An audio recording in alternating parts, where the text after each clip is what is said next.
Olá, pessoal, bom dia a todos. Espero que... Peço aí o pessoal da assistência que me diga se o som está ok. Eu fiz o teste antes, mas parece que está tudo ok. Bem, primeiro quero agradecer a organização aí, e faço esse agradecimento na pessoa do Marcos, né, pelo convite, né, e pela oportunidade de estar falando com vocês nessa quarta edição do Lautech Rio. E acho que é extremamente importante, né, quando a gente tem, né, o ecossistema trabalhando, né, em prol de encontrar realmente boas práticas, boas soluções, né, principalmente nesse cenário que a gente está vivendo agora de uma advocacia chamada de 4.0, né, e de como a questão da tecnologia ela vem impactando, né, departamentos jurídicos, né, e escritórios, né, nesse contexto. Bem, vamos lá, né? Vamos. Se eu não me engano, a gente tem até as 10h40, né? Acho que são 40 minutos aqui o nosso bate-papo.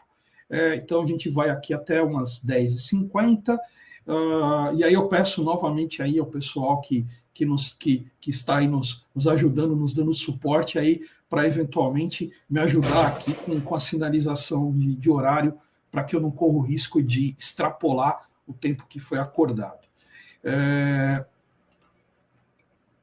Bem, vamos começar aqui.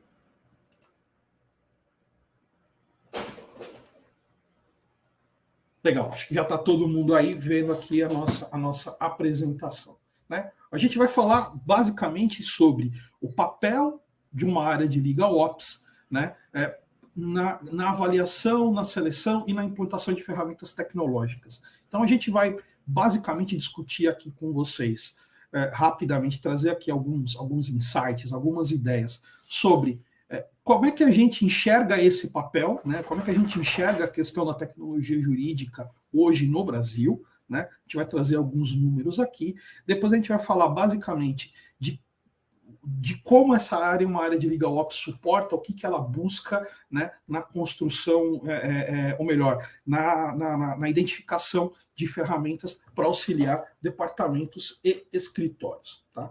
Mas é óbvio que, né, o Marcos gentilmente já me apresentou, aí a gente está falando, só retomando um pouco aquilo, que eu sou gerente de Legal Ops no Mercado Livre, né, sou co-founder também de um grupo chamado Jurtec, né, #Jurtec, que é um grupo basicamente constituído por executivos, supervisores, gerentes, né, de departamentos jurídicos, cujo principal objetivo é discutir as aplicações da tecnologia nos departamentos, mas de uma maneira muito prática, né? Então, a gente debate nesse grupo boas práticas, a gente discute nesse grupo, faz ali, um espaço para benchmarking, né, para entender que ferramenta você está usando, como é que está a implantação de determinado fornecedor, você recomenda um, você recomenda outro, enfim, é um fórum extremamente democrático, um fórum aberto, para que a gente possa buscar aí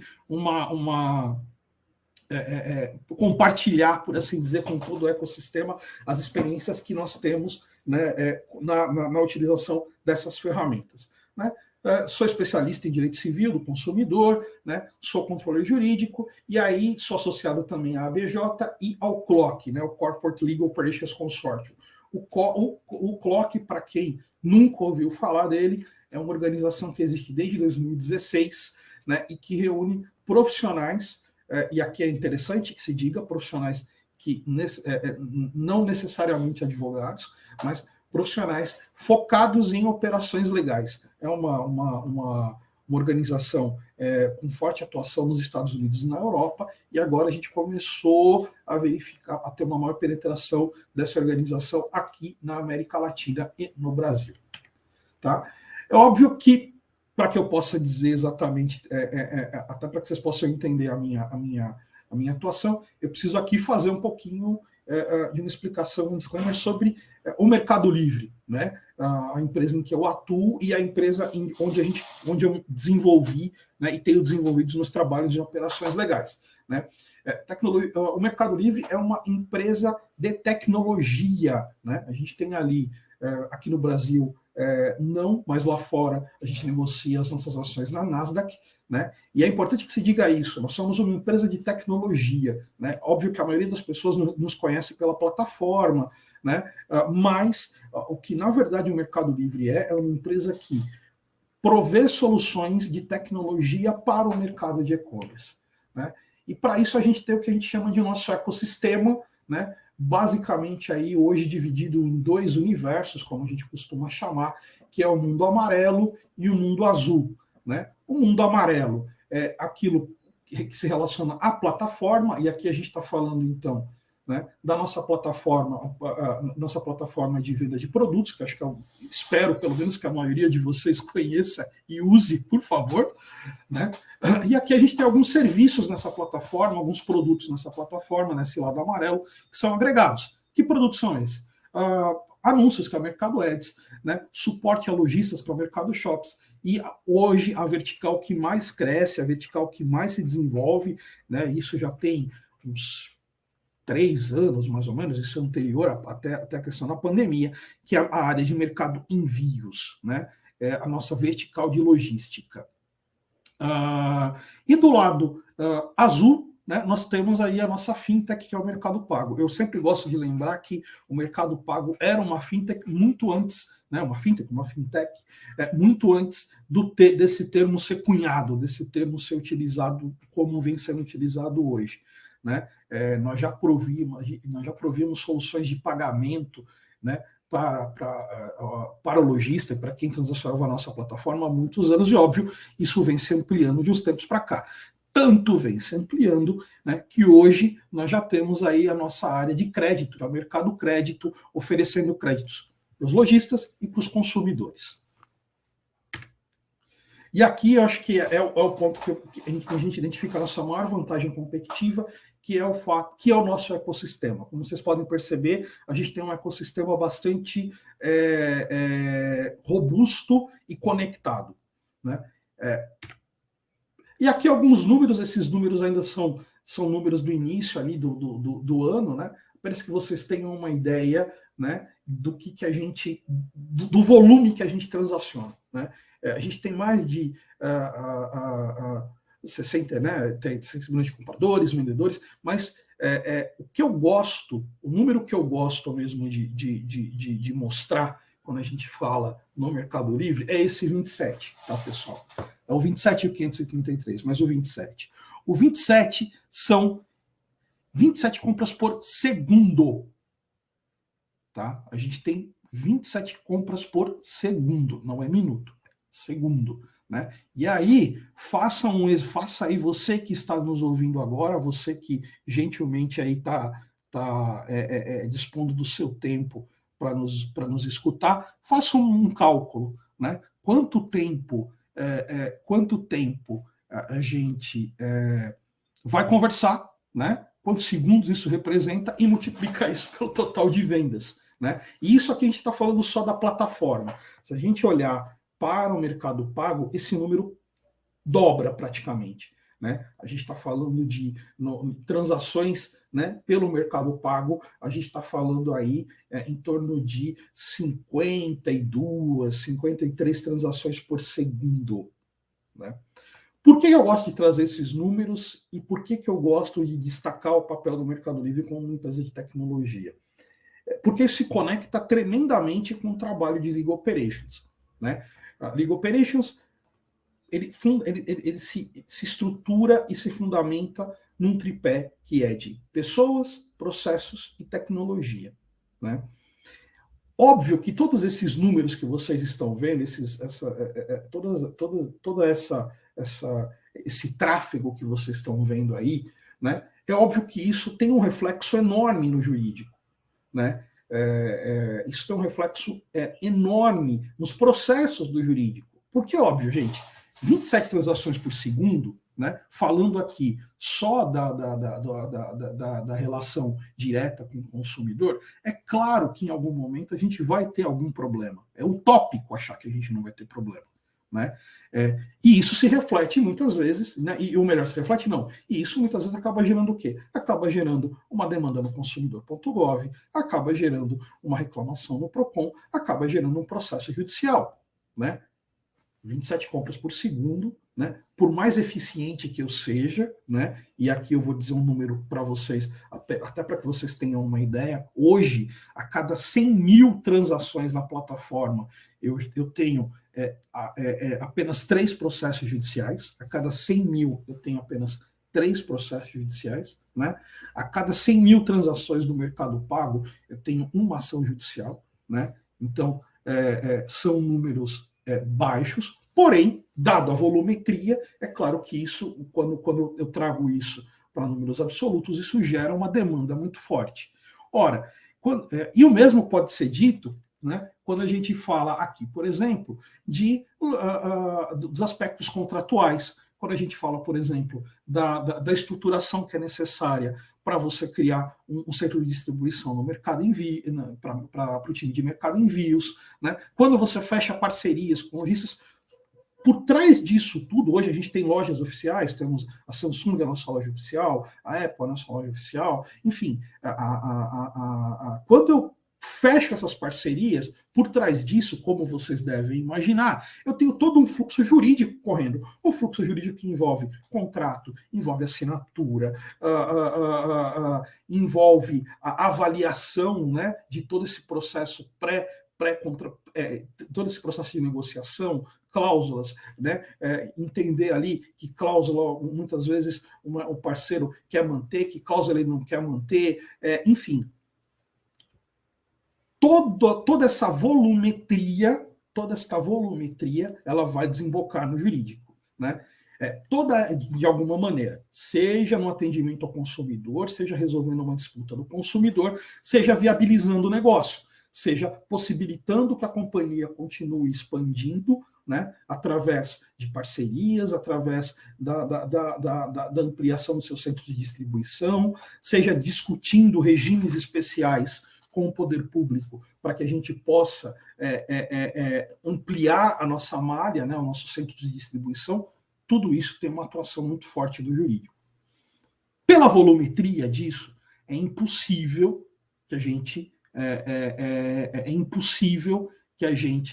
faça isso sem o uso da tecnologia, né?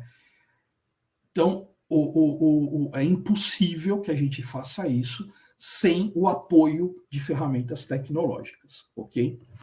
E aí, quando a gente fala de ferramentas tecnológicas, antes da gente até entrar nessas ferramentas, é importante que eu entenda, né, qual é o perfil, né, ainda hoje que a gente enxerga, né, do advogado, e óbvio se reflete em departamentos e se reflete em escritórios, né? Qual o cenário que a gente tem?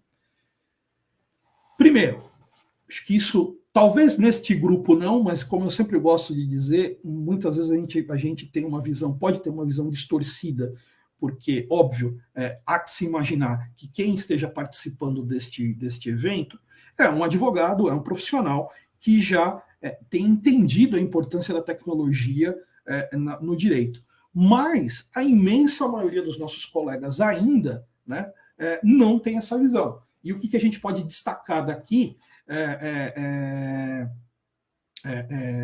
e o que a gente pode destacar daqui, né, é que, primeiro, né, a gente tem um baixo conhecimento, né, um baixo conhecimento do meio jurídico quanto às tecnologias e ferramentas disponíveis. Tá? Nós não conhecemos todas as tecnologias, e eu estou dizendo tecnologias, perceba que eu não estou falando aqui, não estou usando aqui o termo ferramenta, né? A gente está falando aqui de tecnologia, né? Temos disponíveis. E, por consequência, né, não temos também ideia da quantidade de ferramentas desenvolvidas a partir dessas tecnologias. Né? A gente não tem isso, a gente não tem baixíssimo conhecimento. né? Outra coisa, e acho que isso também não é segredo para ninguém, é que nós advogados temos pouquíssima familiaridade com essas tecnologias, né? Tecnologia para a gente ali, quando muito é o editor de texto, né? Quando muito ali é o Word, quando muito ali é o Google Docs. Passa para o Excel, a gente já começa a ter problema, né? A gente, né, hoje, né, e quem quem duvida disso, faça uma busca super rápida, uma busca no Google, vocês vão ver, procure lá, cursos de Excel para advogado, e vocês vão encontrar. Significa dizer que a gente saiu do Word, pessoal, a gente já começa a ter dificuldade para lidar com o Excel, e mais dificuldade ainda para lidar com o PowerPoint, com o Google Apresentações. E aí, quando você entra em ferramenta de banco de dados, então, aí complicou tudo. Aí, realmente, a gente não faz ideia de como é que usa isso. Então, esse é o nosso cenário. A gente tem uma baixa familiaridade, né, com tecnologias e ferramentas. Não conhecemos todas as tecnologias e ferramentas, e aquelas que conhecemos, ainda temos baixa familiaridade. Isso se dá em grande parte por quê? Porque a academia não nos prepara para isso. A academia, ela não nos prepara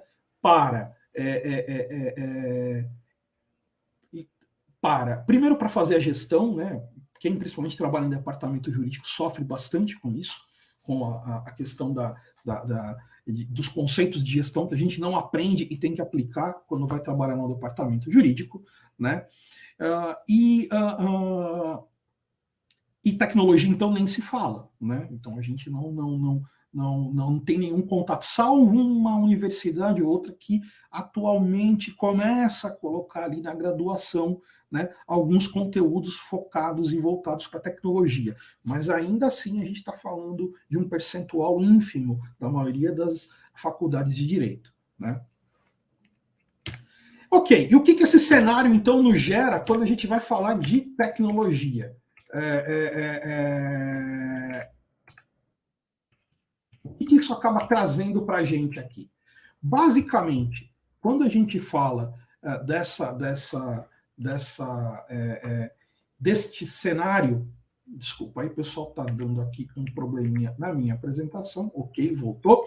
Quando a gente percebe, quando a gente verifica esse cenário, o que a gente identifica a partir desse cenário? Primeiro, né, departamentos e escritórios acabam focando muito em ferramentas de gestão, né, nos famosos ERPs jurídicos, né? Então, todo mundo entende tecnologia e relaciona a tecnologia como ter um ERP, né? Então, quando você fala de tecnologia no departamento jurídico, quando você fala de tecnologia no escritório, qual que é a resposta? Você usa tecnologia no seu departamento? O uso? Claro que uso. O que eu tenho? Eu tenho uma ferramenta de gestão de contencioso. Por que isso? A gente só conhece isso, né? A gente só olha para isso, né? Eu tenho aqui uma ferramenta de automação de documentos, né?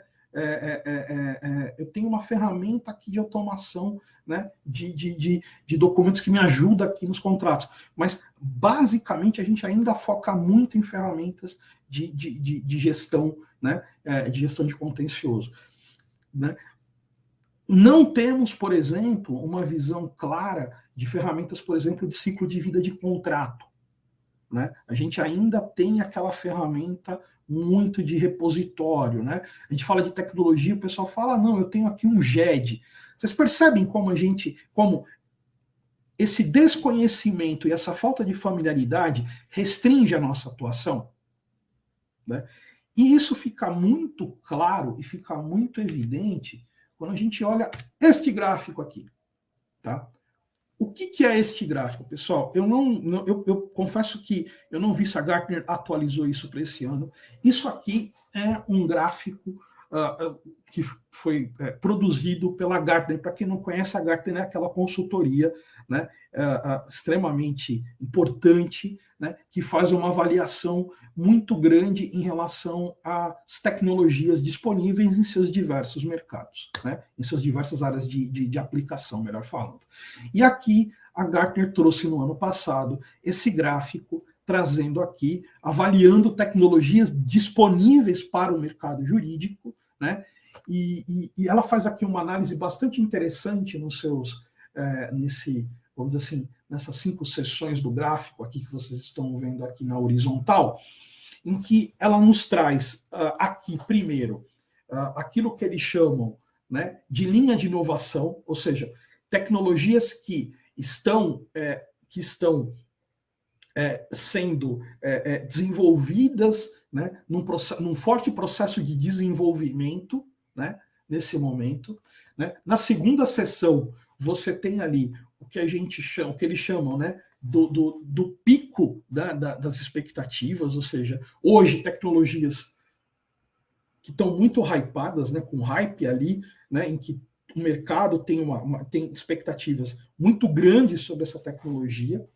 Depois a gente tem ali o que a gente chama, né, ali de vale das desilusões, ou seja, são aquelas tecnologias que, depois de estarem no pico de expectativa, né, o mercado começa a entender que aquilo que eles imaginavam, e não estou dizendo que é o que a tecnologia prometia, mas aquilo que o mercado jurídico imaginava que ela entregaria, não é bem assim, né?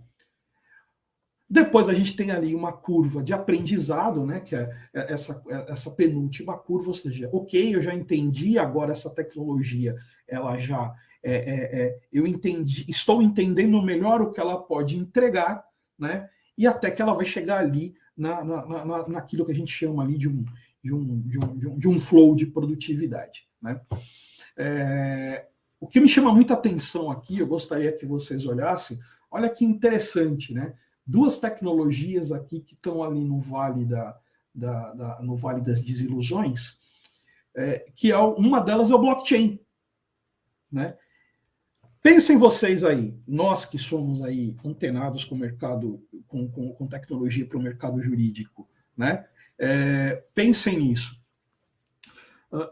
Quantas vezes nós ouvimos aí nos últimos 3, 4 anos sobre as aplicações de blockchain, né? Acho que muitos de nós participamos de eventos de blockchain, ou escutamos sobre blockchain e tudo mais, e a impressão que se dava em algumas falas é que o blockchain salvaria o mundo, né? Tudo seria resolvido com blockchain, né? Os registros de imóveis, os contratos, tudo isso seria muito, muito mais fácil de ser manejado, né? Daria muito mais segurança com blockchain, né? Percebam que hoje, né, pelo menos a partir dessa análise da Gartner, já começa a se entender que toda aquela expectativa que se tinha em relação ao blockchain não é bem verdade. Não é bem uma realidade, né?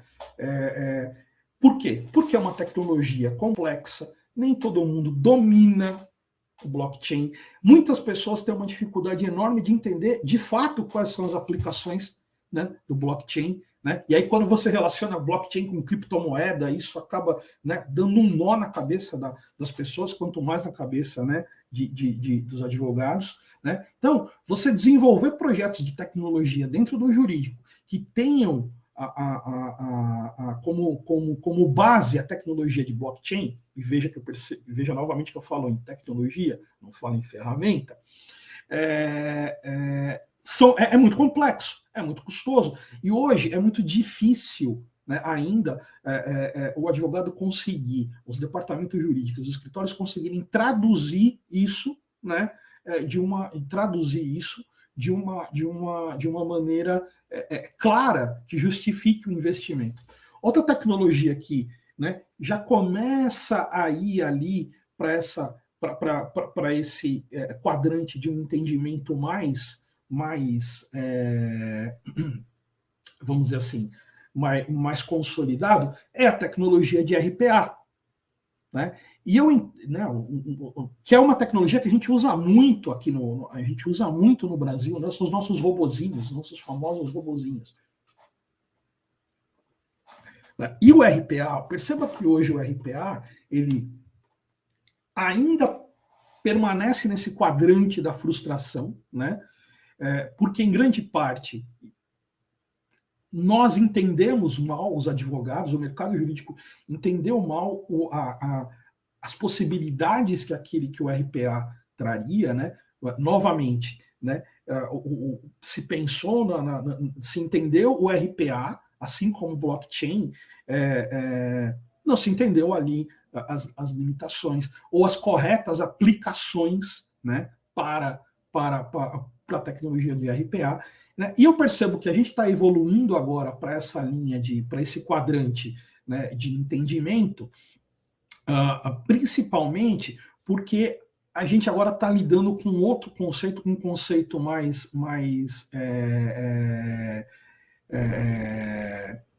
um conceito mais, vamos dizer assim, abrangente, talvez, na falta de uma palavra melhor, que é o conceito de hiperautomação.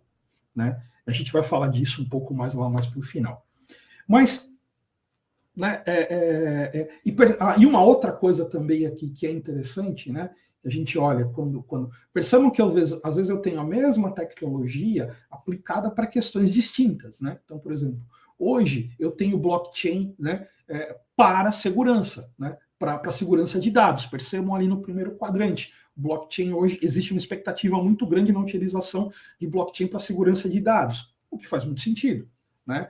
A gente tem ali uma expectativa muito grande, né, em relação, por exemplo, a smart contracts, né? Ao mesmo tempo que hoje os chamados CLMs, os chamados Contract Life Cycle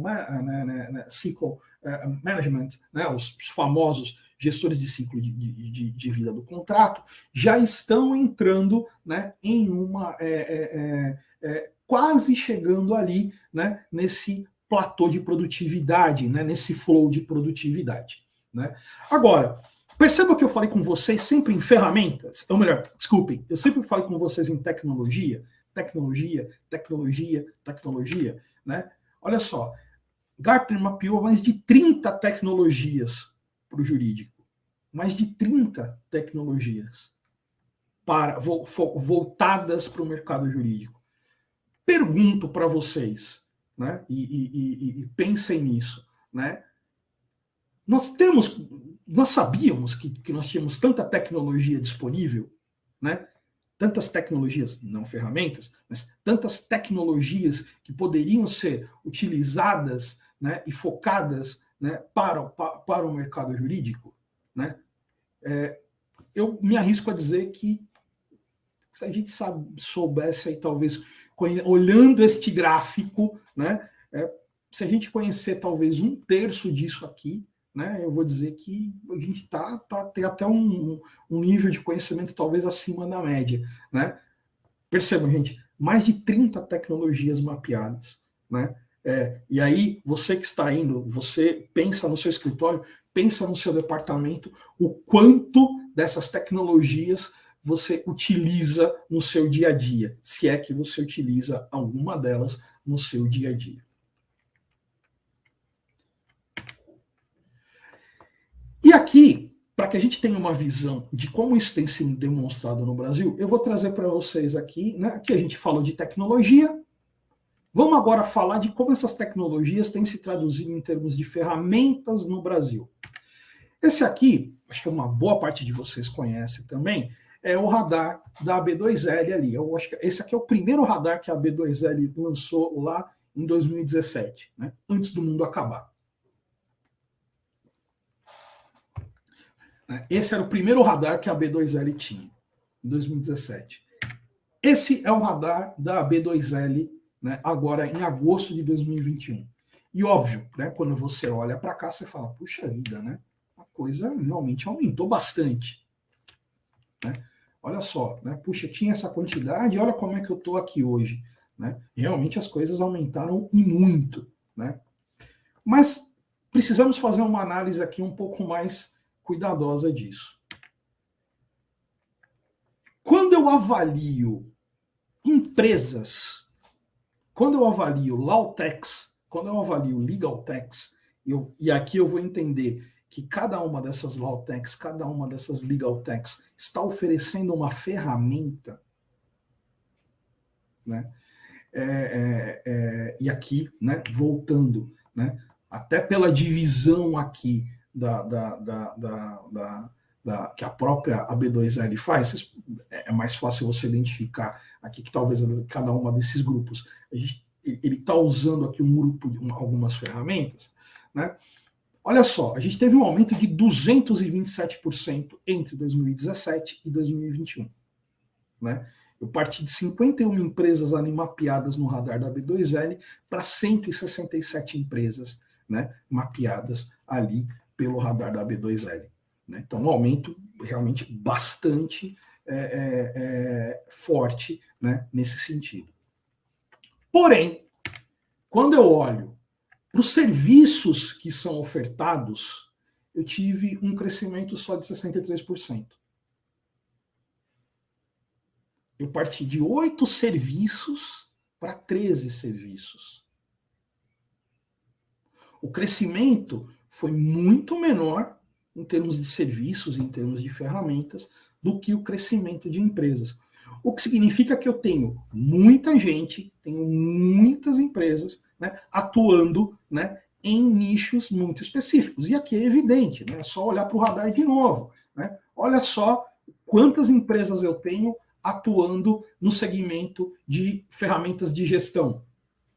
Olha só quantas empresas eu tenho atuando hoje, por exemplo, em automação de documentos. Né? Vamos olhar como é que isso estava, por exemplo, ali em 2017. Olha só quantas empresas eu tinha mapeada atuando em gestão de escritório e em departamento. Ah, Paulo, mas espera, isso aqui, né? Talvez isso aqui esteja muito mais relacionado com essa realidade, hoje seja muito mais um número muito mais real do que era em 2017. É verdade, concordo com vocês. Se for isso, é uma situação talvez até um pouco pior, porque significa que esse número aqui de serviços ofertados não aumentou também na mesma proporção, aumentou de uma maneira muito menor. O que significa dizer, pessoal, que o mercado brasileiro ainda, a gente pode dizer que o mercado de tecnologia, né, no Brasil, a gente ainda tem, podemos identificar, a partir daquele gráfico da Gartner, e a partir desses números que a gente está analisando aqui, duas coisas. Primeiro, tem um universo inexplorado ainda. Se você pegar o gráfico da AB2L e comparar, né, o gráfico olhando os serviços, e comparar com as tecnologias que eu tenho disponíveis aqui, vocês vão perceber que a gente tem um universo ainda inexplorado, né, um universo uma série de oportunidades, né, em tecnologia dentro do jurídico. Né? E segundo, dado esse cenário, eu estimo que a gente pode assistir sim a uma consolidação. Né? Ou seja, a gente pode assistir a uma consolidação destas empresas. Por que eu trago, né, todo esse cenário, né, para vocês aqui? Voltando naquela discussão que a gente teve. Hoje, a gente ainda usa muita ferramenta focada em gestão, né? O modelo que a gente escolheu, né, é o modelo de software as a service, né? A gente ainda tem uma dificuldade enorme, né? E a gente busca soluções únicas. Olha só, gente, a gente tem mais de 30 tecnologias disponíveis ali e a gente está ainda buscando solução única, sabe? A gente quer um software que resolva a nossa vida, tá? Gente, não tem. Não tem um software que resolva a nossa vida. Né? Porque a gente não consegue, nossa percepção de integração e de otimização ela é muito baixa. Né? E é por isso que muitas vezes os projetos de tecnologia para o jurídico acabam sendo frustrados. Por quê? Porque a gente não tem uma visão ampla de tecnologias disponíveis, a gente acredita que existe uma solução única para tudo, o que não é verdade. E aí, como a gente não tem ideia de como é que a gente consegue compor um projeto de tecnologia que combine várias tecnologias e várias ferramentas, e a gente acredita que vai ter uma solução única e mágica, né? A gente vai lá, monta um projeto, implanta esse projeto, e daqui a daqui a 3 meses, 6 meses, 1 ano, a gente está, puxa vida, a gente não atingiu aquilo que a gente esperava. Né? A gente começa a vivenciar aquele gráfico ali do Gartner que a gente está com muita expectativa e começa a cair no vale de desilusão. Isso se dá, gente, por quê? Porque a gente não conhece as tecnologias disponíveis, a gente não entende como integrá-las, né? E, acima de tudo, a gente não entende as reais necessidades que os nossos departamentos, os nossos escritórios têm. Né? Uma das palavras da vez, né, agora, é a inteligência artificial aplicada ao direito. Né? E todo mundo, não, eu vou fazer, eu quero fazer, eu preciso. E aí, quando você começa a fazer um questionamento mais profundo do porquê você precisa de... Por que o seu departamento precisa de inteligência artificial? A pessoa dá uma travada, ela não tem claro o porquê. E aí, conforme você vai mapeando, você identifica que, no final das contas, o que ela precisava não era de inteligência artificial, era uma automação, era um RPA, era muito mais simples. Né? Ela precisava de uma revisão de processos, né? Ela precisa de uma ferramenta de gestão de vida do contrato, não precisa de inteligência artificial aplicada ao contrato. Né? A gente sofre isso porque a gente tem uma dificuldade, a gente não consegue mapear e ter claro quais são as nossas necessidades. Tá? E aí vem a área de Legal Ops para tentar, dentro desse cenário, dentro desta realidade, né, e dentro dessa forte, né, dessa quantidade de tecnologias, né, se apresentar como sendo uma frente que vai buscar a eficiência na utilização de ferramentas tecnológicas. Né? O objetivo aqui não é falar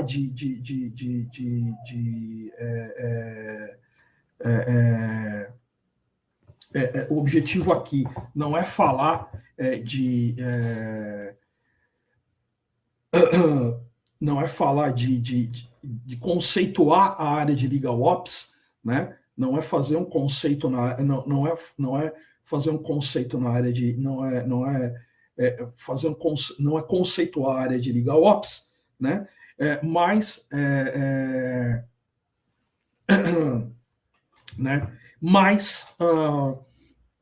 Preciso passar aqui para você algumas ideias, tá? Desculpa aí, pessoal, eu estou vendo aqui só para ver se a gente tem alguma pergunta, até para a gente não estourar o tempo, tá? Eu vi que a gente tem 2 aqui que eu preciso depois.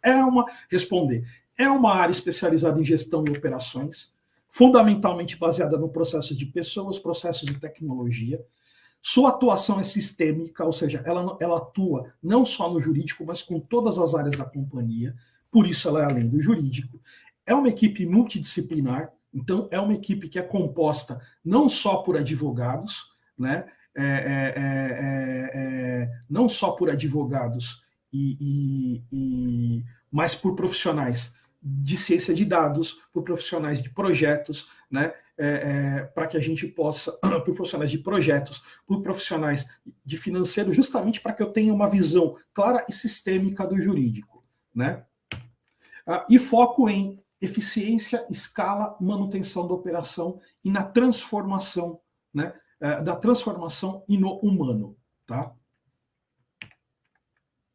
E tecnologia é uma ferramenta. Tecnologia é uma ferramenta. E aí, como a área de Legal Ops vai apoiar e vai avaliar a questão das implantações tecnológicas? Primeiro, eu vou fazer sempre uma avaliação de curto e longo prazo. Né? Eu vou criar um roteiro consistente. Tá? Eu vou criar aqui um roteiro consistente. Né? Depois, vou pensar na automatização dos processos repetitivos e demorados. Vou buscar ferramentas que sejam integradas. Né? Vou buscar ferramentas que sejam integradas. E, pessoal, vou correr um pouquinho aqui, porque eu estou vendo que eu já estourei meu tempo. Né? Vou buscar fornecedores e tecnologias emergentes. Né? Eu não vou atrás só daquilo que está consolidado, mas eu vou procurar, né? Startups. Né? Vou buscar startups né, para que a gente consiga usar essas soluções que são inovadoras. E aqui é importante criar uma cultura de MVP, uma cultura de mínimo, de mínimo produto viável, de prova de conceito, né? Vou trazer a equipe de tecnologia e, novamente, o foco é no humano e não na solução. Eu preciso pensar na tecnologia a serviço do humano, né? Não adianta eu implantar uma ferramenta tecnológica, né, que é extremamente avançada se o humano não consegue utilizá-la, né? E um tema que eu acho que vai ser muito forte, dois temas que eu acho que vão ser muito fortes quando a gente fala de tecnologia e de tecnologia e da avaliação de tecnologia para a departamentos jurídicos, né? Dois temas que eu vejo que vão vir muito fortes agora para 2022. Processo, ou seja, é o que a gente chama de UX, né? Ou seja, a experiência universal. Eu preciso, ou Universal Experience, né? Eu preciso pensar na ferramenta de tecnologia sempre pensando na experiência do usuário. Quem utiliza? A partir de quando utiliza? Não só no departamento jurídico, não só no escritório, mas isso se comunica com o financeiro, isso se comunica isso se comunica com o financeiro, isso se comunica com a área de auditoria, pensar nessa experiência. E por fim, né, a questão da hiperautomação é combinar a tecnologia de RPA com machine learning, né, com machine learning, né, combinar com a tecnologia de inteligência artificial e aí sim, buscando a automação de todo o processo. Então vocês imaginem que hoje a gente já tem condições, por exemplo, de automatizar de ponta a ponta uma resposta, por exemplo, ao PROCON. Desde a captura ali no SINDEC, né, até todo o processo de cadastro, levantamento de subsídio, identificação de tese, mapeamento de causa raiz, até a resposta para o upload. Pessoal, e aí, já concluindo, né, e aqui algumas conclusões e algumas provocações, né, e aqui, disso aqui eu gostaria de destacar para vocês o seguinte, né, pensem que existem tecnologias voltadas ao jurídico, e não tecnologias jurídicas. Né? Existem tecnologias que são voltadas para o jurídico, né? Mas não existem tecnologias jurídicas. Né? Mapeamento prévio é essencial. Tá? Novamente, a tecnologia deve respeitar a experiência do usuário e não o contrário. Tá? E sempre muita atenção à hiperautomação. Eu gosto sempre de deixar essa imagem aqui, que é uma imagem do Amir Klink, que eu sempre costumo dizer, não vou me estender, né, porque já estourei o horário, mas a gente tem que pensar em soluções tecnológicas diferentes das tradicionais. E para isso, eu vejo que as Lawtechs, as Legaltechs, hoje têm um papel fundamental, né, para nos auxiliar na identificação dessas tecnologias emergentes, né, e que a gente possa utilizar. Mas é importante, a gente só vai conseguir isso se tivermos identificadas as nossas necessidades, tivermos os nossos processos mapeados e criarmos uma cultura de MVP e de prova de conceito, prova de hipótese.